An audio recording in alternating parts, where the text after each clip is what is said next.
दीदी किसान, बदलते भारत की शान।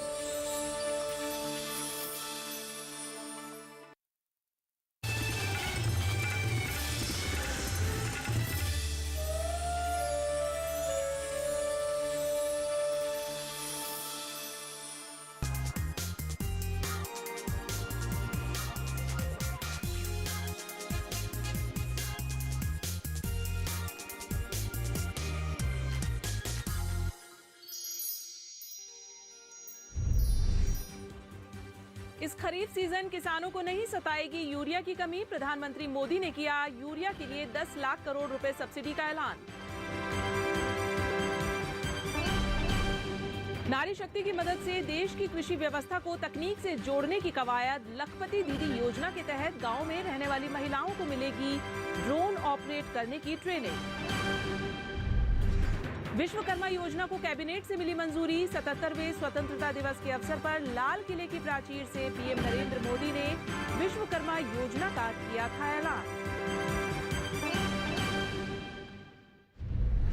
नमस्कार, मैं हूं चेतना त्यागी। हमेशा की तरह आज एक बार फिर हाजिर हूं आपका पसंदीदा शो मंडी.com लेकर। मंडी.com में भारतीय किसानों के लिए जरूरी खबरों के साथ खेती के सिकंदर में शानदार प्रेरक कहानी के अलावा बीते सप्ताह जरूरी कमोडिटीज के भाव भी हम आपको बताएंगे और साथ ही होगी किसानों के काम की NCDX पाठशाला।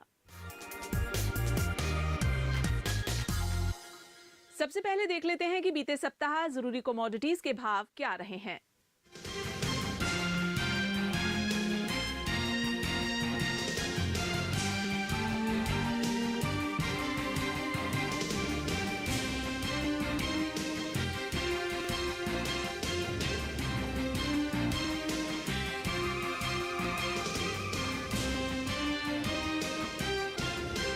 और अब एक नजर डाल लेते हैं बीते सप्ताह की खेती किसानी की बड़ी खबरों पर। खरीफ सीजन की फसलों की बुआई के आंकड़ों में सुधार आया है। कृषि एवं किसान कल्याण मंत्रालय से मिले नवीनतम आंकड़ों के मुताबिक देश में किसानों ने इस साल अब तक लगभग 980 लाख हेक्टेयर जमीन में खरीफ फसलें बोई हैं, जबकि पिछले साल की समान अवधि में लगभग 972 लाख हेक्टेयर जमीन में बुआई हुई थी।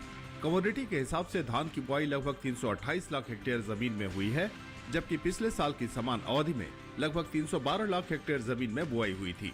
अरहर, उड़द, मूंग समेत अन्य दालों की बुआई साल दर साल कम हुई है। आंकड़ों के मुताबिक इस साल खरीफ सीजन में अब तक दालों की कुल बुआई लगभग 113 लाख हेक्टेयर जमीन में है, जबकि पिछले साल लगभग 122 लाख हेक्टेयर जमीन में थी। लाल किले पर अपने स्वतंत्रता दिवस संबोधन में प्रधानमंत्री नरेंद्र मोदी ने कहा कि सरकार ने किसानों के लिए यूरिया सब्सिडी के रूप में 10 लाख करोड़ रुपए आवंटित किए हैं। साथ ही अपने भाषण के दौरान उन्होंने कहा कि वैश्विक स्तर पर 3000 रुपए प्रति बोरी कीमत वाली यूरिया किसानों को 300 रुपए प्रति बोरी की कीमत पर दी जा रही है।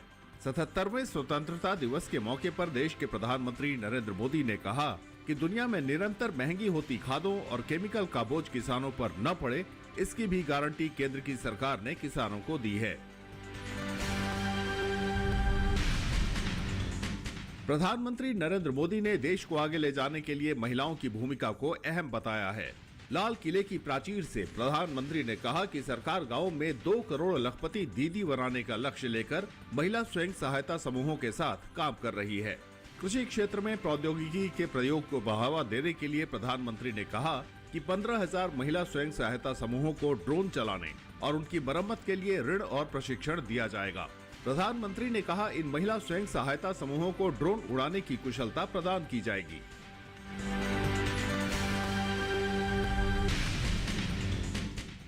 पीएम नरेंद्र मोदी के ऐलान के बाद केंद्रीय मंत्रिमंडल ने पीएम विश्वकर्मा योजना को मंजूरी दे दी है।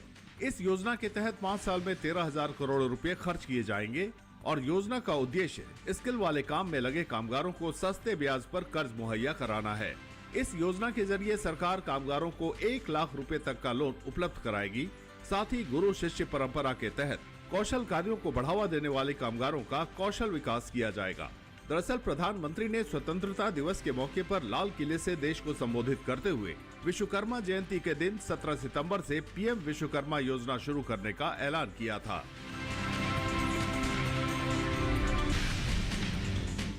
तेलंगाना सरकार ने 9 लाख से ज्यादा किसानों के 1 लाख रुपए से कम के कृषि ऋण को माफ कर दिया है। स्वतंत्रता दिवस समारोह की पूर्व संध्या पर मुख्यमंत्री के चंद्रशेखर राव ने चुनाव के दौरान किए गए वादे को पूरा करते हुए ऋण माफी के लिए धन जारी करने का आदेश दिया।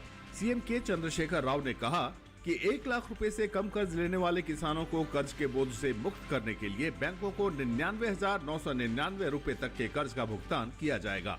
2018 में लगातार दूसरी बार सत्ता संभालने के बाद मुख्यमंत्री केसीआर ने 11 दिसंबर 2018 तक 1 लाख रुपए से कम फसली ऋण लेने वाले किसानों का कर्ज माफ करने का वादा किया था।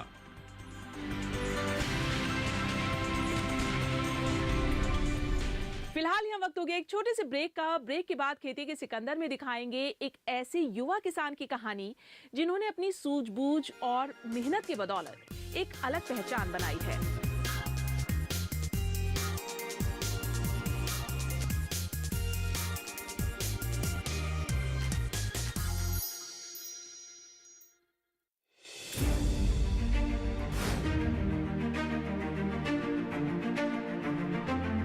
फसलों के भाव से लेकर उनकी आवक तक, पैदावार से लेकर बुआई के क्षेत्रफल तक, आयात से लेकर निर्यात तक, घरेलू से लेकर वैश्विक बाजार तक, मंडियों की सही और ताजा जानकारी पाएं। विशेषज्ञों की राय का लाभ उठाएं। देखिए मंडी खबर सोमवार से शनिवार शाम 5 बजे सिर्फ दूरदर्शन किसान पर।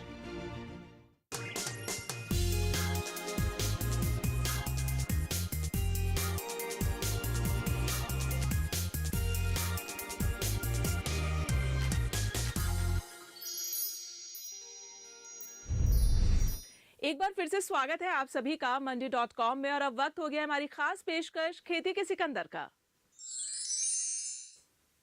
आज के समय में कई ऐसे युवा किसान हैं जो खेती को किसी की नौकरी के बजाय आजीविका का एक बेहतर विकल्प मानते हुए मिट्टी से नाता जोड़ रहे हैं। कुछ ऐसी ही है मध्य प्रदेश के बैतूल में रहने वाले एक प्रगतिशील किसान की कहानी, जो आधुनिक तरीके से सब्जी की खेती कर स्वयं तो आत्मनिर्भर बन ही गए हैं, साथ ही कई अन्य लोगों को भी गांव में ही रोजगार देने का काम कर रहे हैं। एक ओर जहां लोग गांवों को छोड़कर शहरों की ओर रुख कर रहे हैं, वहीं दूसरी ओर धीरे धीरे ऐसे युवाओं की संख्या भी बढ़ने लगी है जो अच्छी खासी कॉर्पोरेट नौकरी छोड़कर खेती में अपना करियर बनाने के लिए गांवों की ओर लौट रहे हैं। मध्य प्रदेश के बैतूल में रहने वाले किसान नवनीत वर्मा का नाम भी इसी लिस्ट में शामिल है। बीएससी एग्रीकल्चर के बाद नवनीत गांव वापस आकर खेती किसानी में जुड़ गए और अब उनकी मेहनत रंग ला रही है। मैं 2008 से खेती करना चालू किया। मेरी पढ़ाई बीएससी एग्रीकल्चर रायपुर यूनिवर्सिटी से की थी मैंने, इंदिरा गांधी कृषि विश्वविद्यालय से। बस उसके बाद मैंने अपनी खेती पुश्तैनी खेती को करना चालू किया 2008 में। और शुरुआती दौर में जो ट्रेडिशनल थी गन्ने की खेती थी, अपने गेहूँ सोयाबीन जो चल रहा था उसी पे धीरे धीरे चालू किया। वेजिटेबल्स में भी हमने चालू किया, तो ऐसा हम धीरे धीरे आगे बढ़ते रहे। नवनीत का परिवार लंबे समय से परंपरागत खेती कर रहा था। पहले उनके परिवार के लोग मक्का, गेहूं, सोयाबीन और गन्ना की खेती करते थे, लेकिन धीरे धीरे इन फसलों की लागत और मुनाफे का अंतर कम होता गया। कुछ समय तक परंपरागत कृषि करने के बाद उन्हें समझ में आया कि आय में बढ़ोतरी क्यों नहीं हो रही है। तब नवनीत ने अपने पिता की सलाह मानकर आधुनिक तरीके से सब्जियों की खेती करना शुरू कर दिया। सबसे पहले मेरे फादर का मेरे को काफ़ी सहयोग है, उनके ही मार्गदर्शन में ये वो भी पहले से सीड का और खेती में नए नए प्रयोगों का सब्जी भाजी का वो करते थे। वो उसी चीज़ को मैंने अपनाते हुए आगे बढ़ाया, तो उनके ही मार्गदर्शन में ये आगे बढ़ी। घर में फैमिली का भी सपोर्ट रहता है, काम में काफ़ी सपोर्ट मिलता है मेरी वाइफ का, और सभी का लेबर भी काफ़ी सपोर्ट करते हैं, वो रहते हैं जब भी ये हो पाता है इतना संभव। नवनीत ने परंपरागत खेती में बढ़ते नुकसान को देखते हुए धीरे धीरे बागवानी फसलों के साथ तकनीक आधारित आधुनिक खेती की ओर रुख कर लिया जहां उन्हें पहले से कम मेहनत करना पड़ता है और साथ ही कम समय में अच्छा उत्पादन मिल जाता है। नवनीत अब अपनी खेती में ड्रिप इरिगेशन, मल्चिंग और शेडनेट जैसे आधुनिक तकनीकों का प्रयोग कर रहे हैं, जिससे उन्हें खेती में अत्यधिक श्रम नहीं करना पड़ता और कमाई भी पारंपरिक फसलों से ज्यादा हो रही है। यही वजह है कि पारंपरिक कृषि प्रणाली की जगह आधुनिक तकनीक से फसल का उत्पादन प्रगतिशील किसान नवनीत वर्मा की प्राथमिकता बन गई है। परंपरागत खेती और ट्रेडिशनल जो नई खेती है, इसमें काफ़ी अंतर है। इसमें आधुनिकता में जैसे जल प्रबंधन में हम जाएं तो जो ड्रिप है, ड्रिप से पानी की काफ़ी बचत होती है और कम पानी में बड़े एरिया में आप सिंचाई कर सकते हैं। इसमें आप खाद घुलनशील खादों का प्रयोग करके आप खाद, लेबर कास्टिंग बचा सकते हैं। तो नई खेती में ये सब चीज़ें, मल्चिंग से हम जो खरपतवार हैं, खरपतवार का नियंत्रण, मल्चिंग अगर हम करते हैं तो खरपतवार का नियंत्रण हो जाता है। खरपतवार निकलाने की जो कास्टिंग है वो बच जाती है। तो ऐसी नई चीज़ें अपना के हम इन चीज़ों को ट्रेडिशनल खेती से ज़्यादा लाभ नई खेती में हम कमा सकते हैं। वैसे तो नवनीत पिछले 2 दशकों से खेती करते आ रहे हैं, लेकिन साल 2015 में उन्हें कुछ दोस्तों से पॉली हाउस के बारे में पता चला। फिर साल 2018-19 में सरकार की एक योजना के तहत 1 एकड़ जमीन में शेड नेट तैयार कराया। 1 एकड़ जमीन में शेड नेट का निर्माण उद्यानिकी विभाग की योजना के तहत करवाया गया, जिस पर 22 लाख रुपए की लागत का 50% यानी 11 लाख रुपए अनुदान मिल गया। बैंक ऋण को नवनीत ने महज 3 साल से भी कम समय में चुका दिया। 1 एकड़ जमीन में बना ये शेड नेट 10 एकड़ की खुली खेत के बराबर उपज देने की क्षमता रखता है। 2015-16 में ये विचार आया, जो ओपन में जब हम वेजिटेबल्स करते थे तो इंसेक्ट का बहुत ज़्यादा इफ़ेक्ट पड़ता था उस पर। क्रॉप ख़राब हो जाती थी और उतना रेट नहीं मिल पाता था, क्वालिटी ख़राब होती थी। तो फिर विचार आया कि इसको से बचने के लिए संरक्षित खेती की जाए। तो उस वजह से फिर हम शेड नेट पे गए। इसके लिए हार्टिकल्चर विभाग से हमने संपर्क किया, उन्होंने काफ़ी मदद की और उन्हीं के माध्यम से 50% सब्सिडी में अपन ने 1 एकड़ में शेड नेट लगवाया। इस शेड नेट में नवनीत इन दिनों बीन्स के साथ साथ टमाटर, खीरा और मिर्च की खेती भी करते हैं। नवनीत द्वारा उपजाए गए बीन्स स्थानीय बाजार में 60 रुपये किलो तक बिक जाते हैं।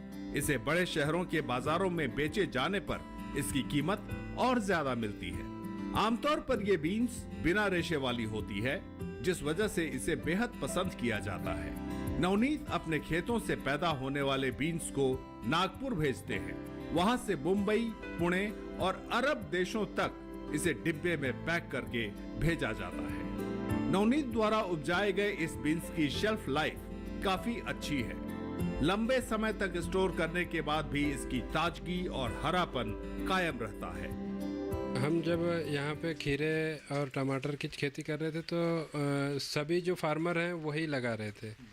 तो इसलिए लीग से कुछ हटके करने का मन था कि कोई ऐसी क्रॉप हो जो कंपटीशन, मंडी में जो कंपटीशन है वो ना, कंपटीटर ना रहे। इस पे फिर मुझे बीन्स की खेती मिली कि बीन्स लगती है, पोलो बीन्स ये पूना तरफ होती है, पूना बॉम्बे में होती है और अच्छी बिकती है, लोग खाने में इसे पसंद करते हैं। तो फिर हमने भी प्रयास किया इसको बीन्स की खेती को करने के लिए, और इसके बीन्स की कैनिंग, बाटलिंग होके बाहर भी विदेशों में भी संभावनाएं हैं इसकी। और ये 210 दिन की टोटल क्रॉप रहती है सीड लगाने के बाद, और उत्पादन लगभग इसका 500 कुंटल प्रति एकड़ के हिसाब से अपने को मिला था इसमें।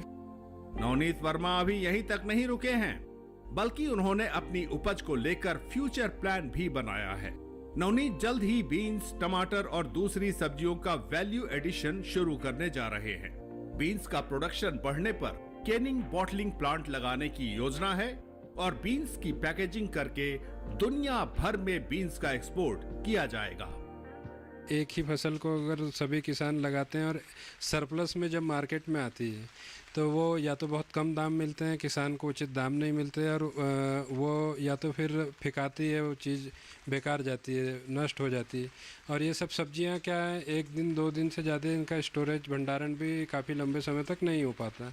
तो अगर इसमें हम वैल्यू एडिशन कर लें, इसे डिहाइड्रेट सोलर ड्रायर या इस टाइप की जो चीज़ों से उसको अगर सुखा के हम रख लें, तो इस चीज़ की वैल्यू एडिशन जिस समय उसकी डिमांड ज़्यादा है सूखी सब्जियों की या अपने मोरिंगा लीफ की हुई, कसूरी मेथी का, हमने इन चीज़ों को ट्राई किया है 2018 में करके देखा था, तो काफ़ी अच्छा वो रहा। प्याज हुआ, लहसुन हुआ, ये सूख सकते हैं ड्रायर में, तो हमने ड्रायर भी बनवाए हैं, इसके लिए सोलर ड्रायर बनवाए हैं। सफल किसान नवनीत कहते हैं कि जब तक खेती और उसकी मार्केटिंग के तरीके में बदलाव नहीं होगा, तब तक किसान अच्छा मुनाफा नहीं कमा सकता।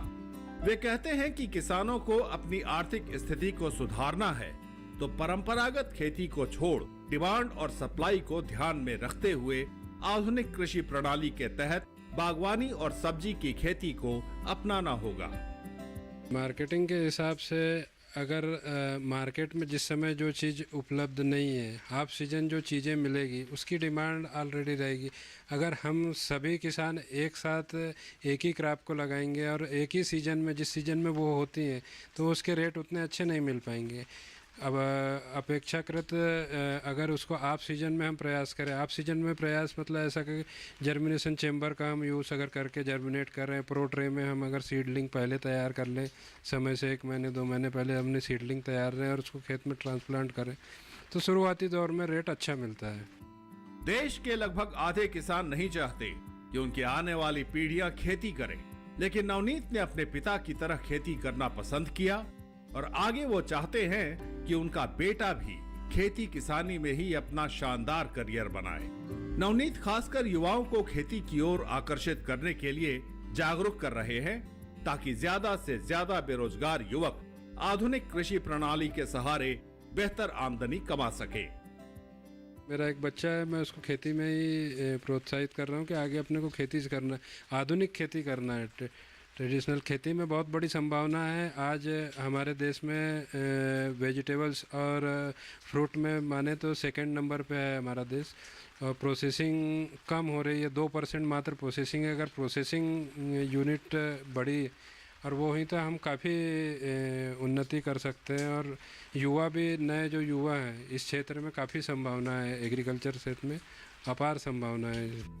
ज्यादातर किसान परंपरागत तरीके से धान गेहूं की खेती करते हैं। इससे जो भी आमदनी होती है उससे फायदा न के बराबर होता है। लेकिन इसी के साथ ही अगर कोई किसान सब्जियों की खेती करता है तो निश्चित रूप से उसकी आमदनी बढ़ेगी। मध्य प्रदेश बैतूल से मंडी.com के लिए अनिल वत्स के साथ किशन भारद्वाज। और फिलहाल यहाँ वक्त हो गया एक छोटे से ब्रेक का। ब्रेक के बाद NCDX पाठशाला में किसानों के काम की बात।